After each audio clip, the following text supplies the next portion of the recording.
Then I saw you on this Saturday at the Emirates. Yes. I mean, just that game kind of summed up football for me. Forest got best chance in the first half, should go 1-0 up. Correct. And then Arsenal totally dominate the game. Yep. And then 2 substitutions, Forest score, and they're hanging on they're not hanging on a great bit, but they're hanging on they want to hear the final whistle, don't they? They want to hear the final whistle. Thought the wee fella on the right hand side was different class, Andy. I've got to say, Saka. Oh, his goal was sensational, wasn't it? His goal was brilliant. You could see it happening, actually. I did say in comments, we had the best seat in the house for it. Yeah. He just gets his wee half yard that he needs, and you know exactly what he wants. Yep. And the execution, the finish was superb. Fantastic. He's become so much their sort of. If Arsenal are suffering or struggling at any point in a game, you feel like get it out to him, and he can make something happen. Well, that's what I think, Andy. I think they've got. I mean, obviously the challenge will be to try and get back at City. Everybody knows that, but I think Arsenal in forward areas they've got you know, they've got a little bit of everything, if you know what I mean. In wide areas, Martinelli lightning quick. He does well for the first goal. He did very well. Nketiah can finish. Obviously, Jesus can finish. Odegaard in forward areas coming off. Yeah. Do you know what I enjoyed watching? Havertz was quieter, I felt, but see their starting positions. They start high up and drop into areas. Yeah. What did you think of Declan? What did you think? I think Declan's one of these players, Andy. He's having a right good game when you don't really see him an awful lot. Yeah. Do you know what I mean? Yes, I know. But listen, I know exactly what you mean. And sometimes younger players aren't always aware of that picture just behind them. Perfect. You know, like when your eyes are looking forward at the game, what's going on in front of you. What's happening just behind me here? Who's there? He's great at that. He's so good at covering, getting across the ground and pinching it off people's toes. Sees it, doesn't he? He does. The bit that intrigues me with him is he going to, because Thomas Partey was kind of playing in there with him, is he going to go a little bit further forward? I think Declan is like what he is to me. I don't know what you think. You think he can do that going forward? I think he can. Yeah. I'm not necessarily sure it's his strongest point.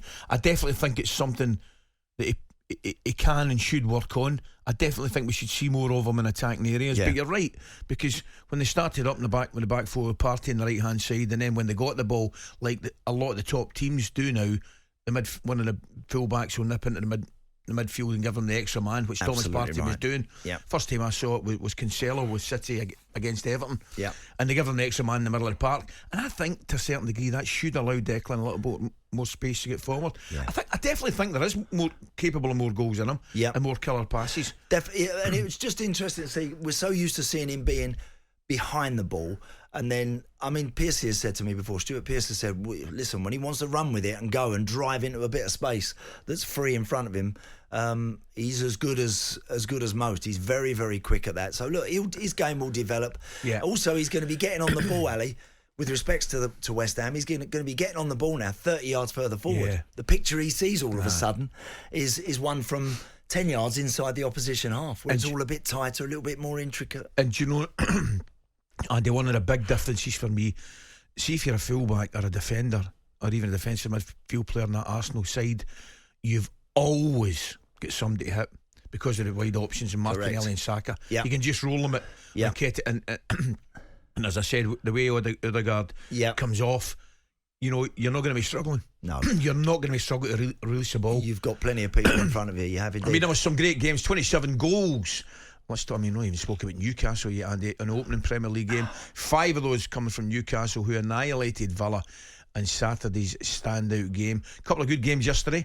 Really good games yesterday. Brentford, Tottenham, and obviously the one you were at, Chelsea, Liverpool, which both ended in draws. I really enjoyed that.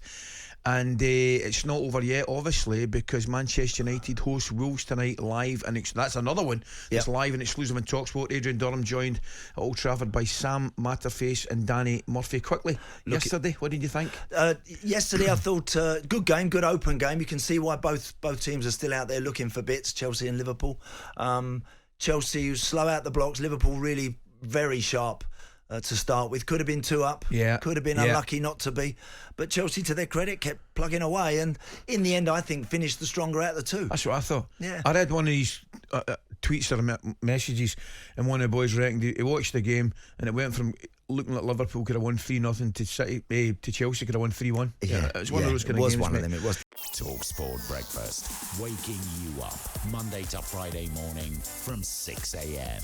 on AM, on DAB, via the TalkSPORT app and on your smart speaker. TalkSPORT.